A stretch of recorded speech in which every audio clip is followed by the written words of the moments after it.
아멘. 좋으신 주님을 찬양합니다. 우리 좌우 앞되는 분들과 인사를 나눕니다. 반갑습니다. 환영합니다. 축복합니다.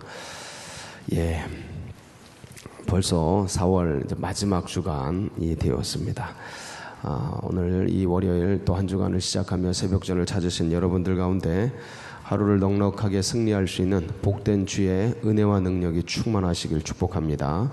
우리 그런 기대를 가지고 오늘 역대하 35장 두 번째 시간이죠. 이제 내일이면 역대기가 이제 마무리가 됩니다. 그래서 역사서를 그동안 열심히 달려왔는데 수고가 많으셨습니다. 미리 수고를 전하고 이제 오늘 역대하 35장 두 번째 시간. 요시야, 참 요시야 이 왕은 굉장히 이스라엘 역사에서 마지막 불꽃처럼 타오른 왕입니다. 굉장히 이스라엘 백성들이 좋아했던 왕이에요. 젊어서 왕이 돼서 오랜 시간 하나님 앞에 충성을 다 했는데 나이 39에 비운의 나이에 이제 이렇게 전사하게 되죠. 오늘 이제 전사하게 되는데 40도 되기 전에 39에 이제 전사해서 그 생명을 다 하는데 그때까지 하나님 앞에 전심으로 충성을 다합니다. 충성을 다하고 마치 봄꽃이 착 떨어지듯이 그런 인생의 봄날에 착 떨어지게 되는데 그래서 이스라엘 백성들이 요시야를 되게 좋아합니다. 하나님 앞에 충성됐고 개혁을 철저히 이행했으며 참 열정적으로 살다간 하나님의 아들. 그런데 이제 너무 아깝죠. 너무 아까워요. 이렇게 하나님 앞에서 주님께 충성하고 헌신하고 했던 젊은 이 임금이 이제 막 나라를 새롭게 하고 이제 기울어져 가던 나라를 탁 짐지고 쭉 다시 부흥기를 맞이할 수 있는 절호의 왕이라고 이제 생각을 할 수 있는데 근데 이 왕이 그 꽃도 피기 전에 물론 39세에 죽어버리는. 그러니까 이제 이후로 이스라엘 왕국은 내일이면 멸망합니다. 내일 네 왕이 쭉 나오는데 이게 그냥 확 뒤집어져요. 배가 이스라엘이라는 이 함선이 뒤집어져서 침몰을 하게 되죠. 그리고 역사 속에서 사라집니다. 오랜 세월 동안 역사 속에서 사라지게 되는데 그러한 어떤 비운의 왕이기 때문에 되게 애정이 가고 이제 애틋한 그런 왕이죠. 오늘 20절 우리가 읽은 이 첫 절이 참 요시야 왕의 어떤 운명을 대변해주는 그런 이야기라고도 할 수 있습니다. 20절 같이 한번 읽어볼까요? 시작. 이 모든 일 후 곧 요시야가 성전을 정돈하기를 마친 후에 애굽왕 느고가 유브라데 강가에 갈그미스를 치러 올라왔으므로 요시야가 나가서 방비하였더니 자 보세요. 이 모든 일 후 곧 무슨 일이냐면 요시야가 성전을 정돈하기를 마친 후에 그러니까 요시야가 성전을 회복하고 정결하게 하고 제사제들을 확립하고 주님 앞에 개혁하고 유월절을 지키고 온 백성이 하나님 앞에서 전심으로 주님을 찾으면서 하나님 중심으로 성전 중심으로 예배 중심으로 똘똘 뭉쳐가지고 탁 해가지고 달려갈 길을 확 이 나라와 민족을 기울어져 가던 이 나라 민족을 탁 끄집고 달려갈 길을 탁 달려갈 준비가 딱 됐는데 바로 그때 누가 쳐들어와요? 애굽왕 느고가 유브라데 강가에 갈그미스를 치러 올라왔는데 이스라엘을 치러 온 게 아니고 저 이스라엘 너머에 있는 갈그미스를 치러 올라왔는데 요시야가 나가서 방비하러 나간 거예요. 자기 땅을 지나가니 못 지나가게 막으러 나갔는데 이게 패착이었죠. 이게 오판이었고 이 국제 정세가 흘러가는 것들에 대한 이 요시야의 오판이었어요. 근데 이게 참 저는 이 장면을 보면서 물론 이제 요시야도 그때 당시에 국제 정세를 다 읽을 수는 없었겠습니다만은 이것 자체가 어떤 기울어져가는 이스라엘을 향한, 그리고 특별히 요시야를 향한 하나님의 배려일 수 있겠다라는 생각도 들어요. 그러니까 이때 국제 정세를 요시야가 못 읽고 나가서 바로 누가와 싸우다가 전사하지 않습니까? 이것 자체가 하나님의 배려다. 그러면서 이스라엘은 멸망하죠. 멸망의 길로 가는데, 그러면 도대체 이때 국제 정세가 어떻고 이 요시야는 왜 이 전쟁터에 나갔는지 그 판세 분석을 좀 해봐야 되지 않습니까? 그래야 이게 이해가 되잖아요. 이 말이 21절에 보면 느고가 요시야에게 사신을 보내서, 야, 하나님이 말씀하셔서 우리 가는 거니까 네 막지 말아라, 너 다친다, 하나님을 거스르지 말아라, 막 그러잖아요. 근데 이걸 요시야가 못 알아듣죠. 제가 보기엔 바로 느고는 마치 페르시아의 고레스처럼 분명히 이게 저기를 알아들었던 것 같아요. 이 하나님의 말씀을 받았던 것 같습니다. 이 말씀을 통해 보면, 분석을 해보면, 그러니까 페르시아의 고레스도 하나님의 말씀을 듣고 이스라엘을 바벨론 포로에서 돌려보내지 않습니까? 이방의 왕인데도 그렇습니다. 이방 왕들도 하나님이 통치를 하는데 하나님이 이렇게 말씀을 주실 때가 있어요. 그런데 이 얘기를 듣고 정신을 차려야 되는데 요시야가 이거를 못 알아듣습니다. 하나님이 말씀하셨다고 생각하질 않아요. 왜냐하면 이방 왕에게 하나님이 말씀하실 리가 있나 하고 생각하고 나에게 말씀하시지, 그러면서 이제 전쟁에 붙어서 여기서 이제 화살을 맞고 죽는데, 이거 자체가 하나님의 배려다라는 생각까지 저는 하는 거죠. 자, 그래서 이때 당시에 되게 복잡한 함수입니다. 이 문제가. 지도를 한번 보겠습니다. 지도를 보면 예.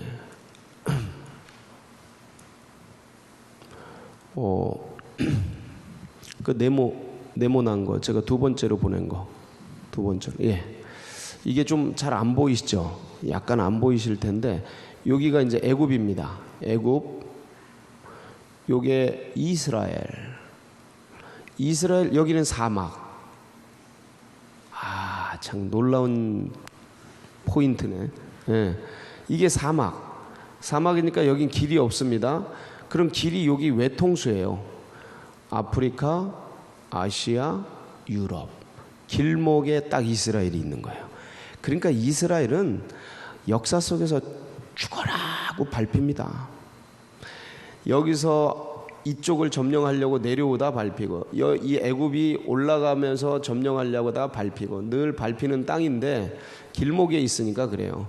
자, 그런데 이 당시에 고대 패권을, 중근동의 고대 패권을 누가 가지고 있었냐면 아시리아가 가지고 있었어요.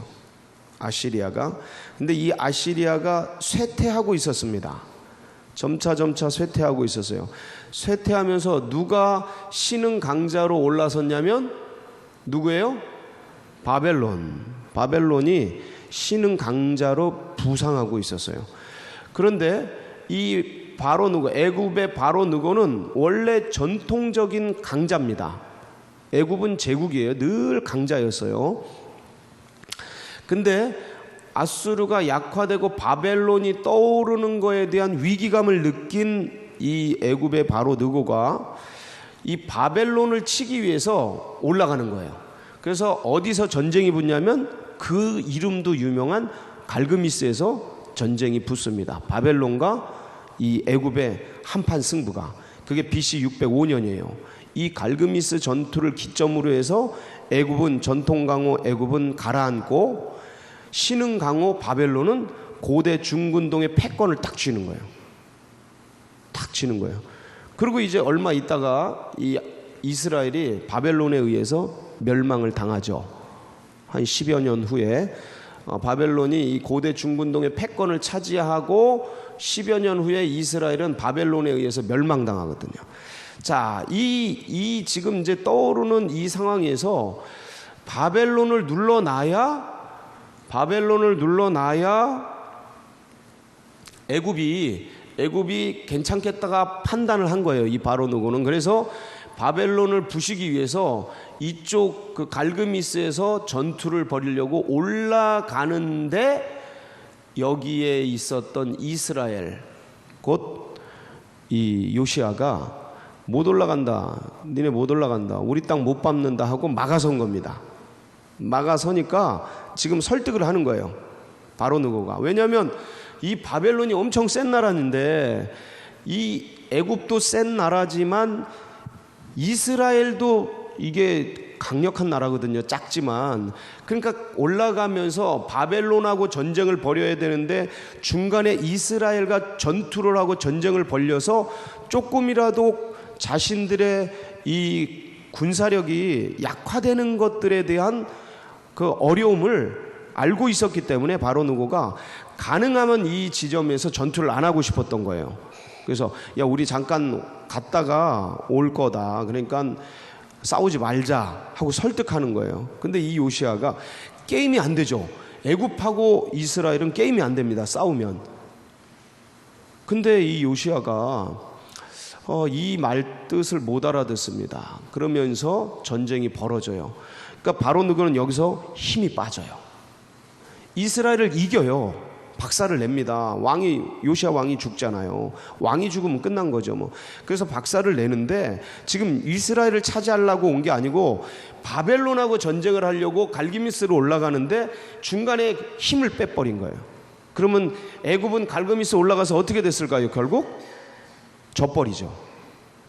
그 뒤로 애굽은 가라앉습니다. 지금까지 애굽은 가라앉아 있어요. 이집트가 강대국이었잖아요. 근데 지금까지 가라앉아 있어요. 이 뒤로, 이 갈그미스 전투 이후로. 그래서 바벨론이 신은 강자가 되고, 나중엔 페르시아가 강자가 되고, 로마가 강자가 되고, 그리스가 강자가 되고, 로마가, 이 애굽은 이 뒤로 그냥 찌그러져 있는 거예요. 이 갈그미스 전투를 기점으로. 근데 이 중간에 요시아가 나와서 최선을 다해서 막습니다. 그러니까 그만큼 바로느고 애굽은 국력이, 그러니까 전투력이 빠지는 거죠. 이기긴 하는데 이놈이 힘을 다해 막으니까 때려 부시고 갈그미스로 올라가야 되는데 여기서 힘을 빼가지고 결국 올라가서 깨지면서 고대 중근동의 패권이 아수르에서, 전통적인 애굽에서 바벨론으로 넘어간 거예요. 이 판세를 요시아는 어떻게 해석을 했냐면, 바로느고가 올라가서 전쟁을 벌이면 자신들을 괴롭히던 아수르가 다시 힘을 얻어서 일어날 것으로 판단을 한 거예요. 그래서 막은 거예요. 요시아는 이 바로느고가 바벨론을 막아버리면 여기를 지배하고 있던 아수르가 또 일어나서 자신들의 나라를 괴롭힐 것이다라고 판단을 하고 추월하고 결사저지를 한 거예요. 그러니까 이 흘러가는 아수르는 이 뒤로 가라앉습니다. 바벨론이 이제 지배자가 되는데 흘러가는 판세를 못 읽은 거죠. 그러니까 나라가 쪼개지고 국력이 약화되는 거예요. 여러분, 이거는 지금 옛날 얘기가 아니고 지금 얘기예요. 지금 얘기. 중국, 러시아, 일본, 미국, 유럽 강대국들 사이에 조그만 한반도, 특별히 북한 위에 밑에 섬처럼 남한이 존재하잖아요. 작은 나라, 이스라엘 같이. 자, 그런데 지금 중국이 신흥 강자로 떠오르기 위해서 몸부림치면서 일어나고 있어요. 일본은 세계 2위의 강대국입니다. 우리가 아주 그냥 손톱 밑에 때만큼 취급도 안 하지만 일본은 초강대국입니다. 말할 것도 없어요. 아무리 우리가 인정을 안 한다 해도 세계에서 강대한 나라로 인정하는 나라가 일본입니다. 근데 미국은 러시아, 일본, 중국이 다 합해도 상대가 안 될 정도로 강력한 나라예요. 러시아, 북한, 중국, 일본이 다 합쳐도 미국을 못 이깁니다. 어쩌면 전 세계가 다 합쳐도 미국을 못 이겨요. 그 정도로 강력해요, 군사력이. 군사 비용 지출하는 거 보면 알거든요. 근데 지금 이 중국이 판단 착오를 했어요. 이젠 아시아의 때다. 이젠 저 미국과 유럽 우리가 누르고 일어날 때다. 그리고 쫙 1대1로라는 정책을 가지고 일어났단 말이에요. 미국은 중국이 하는 걸 보니까 우스운 거죠. 왜냐하면 1대1로라는 게 패권을 갖겠다는 뜻이에요. 이 지구의 패권을 미국이 그동안 갖고 있었는데 내가 갖겠다라고 선포한 거예요. 중국이. 그러니까 이 지구의 강자인, 지금 세계의 강자인 미국이 보기엔 웃긴 거예요. 왜냐하면 미국이 힘이 빠지면서 중국이 떠오르면 좋은데 미국은 여전히 힘이 온 세계가 다 합쳐도 안 된다니까요. 니미츠 항공모함 11대를 쫙 뿌려놓으면 상대가 안 돼요. 이렇게 좀 가라앉아야 되는데 미국이 가라앉을 줄 몰라요. 근데 이 중국이 판단착오를 일으킨 거예요. 미국이 가라앉고 있다. 우리가 떠오르다. 그러면서 이제 1대1로 정책을 가지고 나왔는데 지금 일본은 이거는 중국이 박살날 게임을 하고 있다라고 판단하고 미국에게 착 붙었어요. 요새 지금 뭐 아베하고 트럼프하고 그 대화하는 내용 나오죠. 뭐 1시간 반을 골프 쳤다. 뭐 또 누구 여인 그 트럼프 그 부인 생일 잔치에 뭐 1시간 반을 같이 있었다. 대화를 했다. 이런 얘기 나오잖아요. 우리나라 대통령은 가서 2분도 뭐 라면 끓이는데 3분인데 2분도 같이 못 있었다. 뭐 이런 얘기도 저런 얘기도 막 나오고, 이런 얘기가 왜 나오는지는 이 고대 중군동 판세를 제대로 읽지 못했을 때 일어났던 이 요시아의 사건처럼 지금 이 세계 정세가 어떻게 돌아가는지에 대한 판세를 읽지 못하면 이 꼴이 나는 거예요. 왜 우리나라가 지금 마이너스 성장을 했나? 지난 분기 1, 4분기 마이너스 성장이라며요. 그렇죠? 맞아요? 저만 봤나 뉴스를? 네, 마이너스 성장이랍니다. 근데 온 세계가 다 화랑이에요. 미국은 3.2%? 저 초강대국이 3.2%의 성장률을 했다라는 건 어마어마한 겁니다, 여러분. 저건 무슨 신생 독립국가도 아니고 저 초강대국이 3%가 넘었다라는 건 엄청난 거예요. 엄청난 성장입니다. 그러니까 지금 일본도 호황, 저기 미국도 호황, 쫙쫙 호황을 누리고 있는데 이 나라는 지금 마이너스로 빠지고 있어요. 베네수엘라 이런 나라들. 자, 이게 왜 그러냐? 이 판세를 읽어야 된다. 국익의 관점에서, 다른 게 아니고 사상적 관점은 내려놔라. 진보니 보수니 이런 거 내려놔라. 싸우기만 한다. 그거 내려놔라. 우리나라 국익, 우리나라의 유익, 천국의 유익, 하나님 나라의 유익, 그게 뭔지를 판단하고 판세를 읽어야 된다. 어디에 있어야 되는가, 우리나라가. 지금 그러니까 그거를 읽어내는 게 정치 지도부들의 지혜예요, 지혜. 그리고 그런 것들에 대해서 조언을 해주는 게 하나님의 사람들입니다. 정치 지도자들이, 경제 지도자들이 어떻게 움직여야 되는지 똑바로 왜냐면 그들이 예배 드리러 오니까. 그들이 예배 드리러 오잖아요. 어떤 자들이든 하나님 앞에 예배 드리러 오잖아요. 그러니까 그 하나님의 뜻을 잘 전달해 주는 게 하나님의 종들이 할 일이에요. 그러니까 그게 기능이에요. 기능, 직이에요. 목사직. 저는 얘기하는 거예요. 똑바로 읽어라, 이거. 똑바로 읽지 않으면 이런 사태가 벌어진다. 이 나라의 이민족, 요 틈바구니에 딱 낀 것 같은 그런 나라가 이 나라잖아요. 안 그렇습니까? 저만 그렇게 생각해요? 맞죠. 맞아요. 틈바구니에 딱 껴있잖아요. 저희가 뭐가 있습니까? 사람밖에 없잖아요. 사람. 하나님과 사람밖에 없잖아. 인구는 바글바글. 예? 그러니까 이 인재가 하나님이 주신 아이디어를 가지고, 기도하면서 얻은 아이디어를 가지고 세계 시장에 수출하는 그 능력을 발휘하는데, 이 하나님과 사람밖에 없는, 아무것도 없는 섬처럼 딱 사면이 쌓여 있는 이 나라 이민족이 의지할 게 뭔가 하나님인데, 그 하나님의 뜻을 제대로 읽지 못하면 낙동강 오리알이 돼버린다. 그러니까 우리나라, 중국, 미국, 일본, 러시아, 예를 들어서, 그러면 이 나라가, 이 한국이 누구의 편에 서야 하는가? 그러니까 지금 이 바벨론이 떠오르고 있는데, 예를 들어서 아수르를 지지한다. 박살나는 거죠. 박살나는 거예요. 판세를 잘못 읽은 거죠, 요시아가. 근데 저는 그것 자체를 하나님이 요시아를 향한 배려다 이렇게 생각해요. 왜 그러냐면 역대하 34장 27절 28절 말씀 보세요.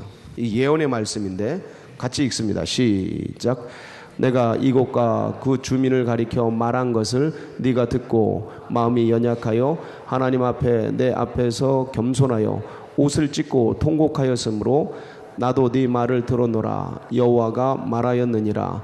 그러므로 내가 네게 너의 조상들에게 돌아가서 평안히 묘실에 들어가게 하리니 내가 이곳과 그 주민에게 내리는 모든 재앙을 네가 눈으로 보지 못하리라 하셨느니라.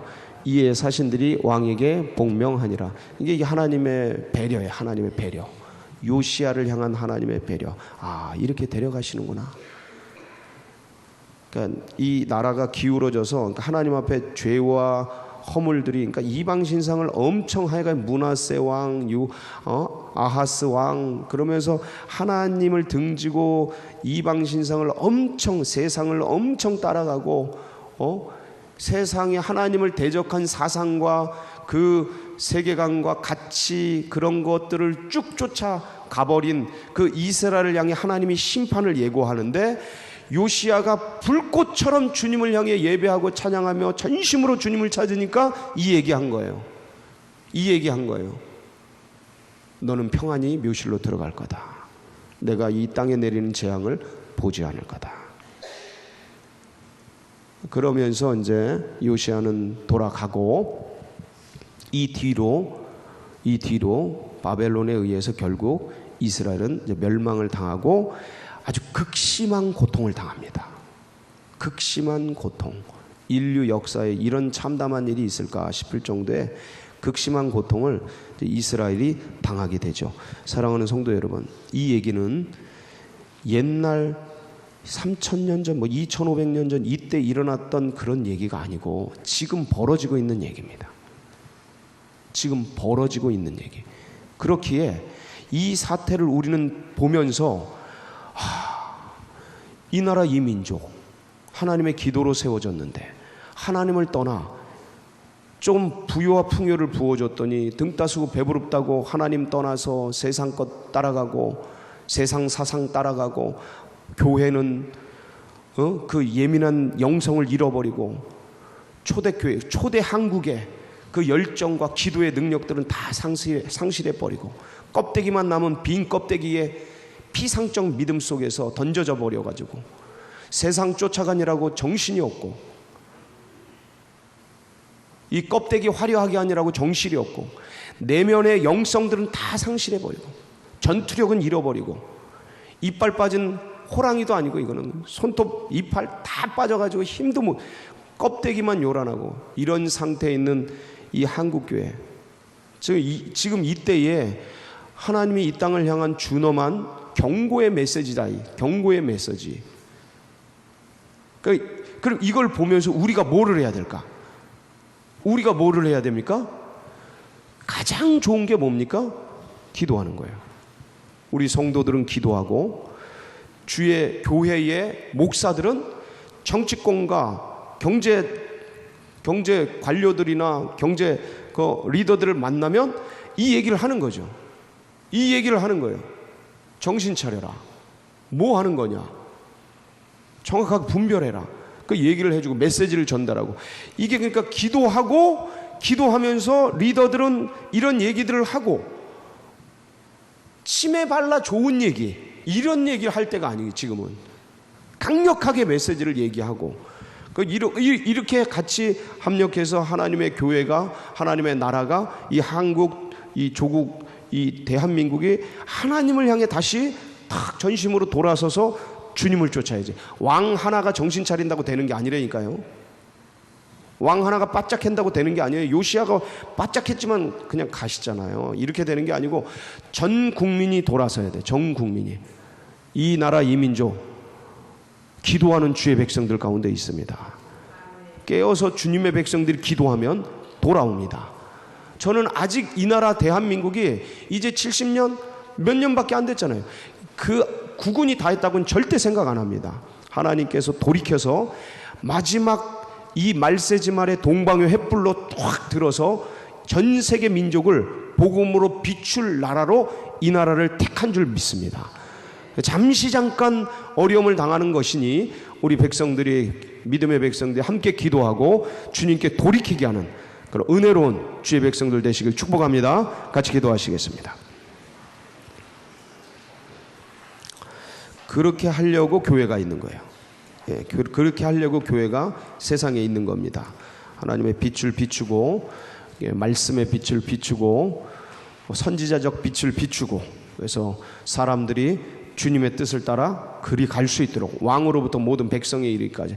그래서 교회가 있는 거예요. 그래서 주의 백성들이 있으니 하나님, 우리의 기도 가운데 귀를 기울여 주시고 하나님을 다시 찾는 주의 백성, 주의 나라 되게 하여 주시옵소서. 이 나라 민족을 위해서 또 우리 서울제일교회 나아가는 앞길, 여러분 각자의 중보 제목 붙들고 또 다음 세대 새 가족들 이러한 믿음으로 일어나도록 우리 주여 한번 부르짖고 다 같이 기도하며 나갑니다. 부르짖습니다. 주여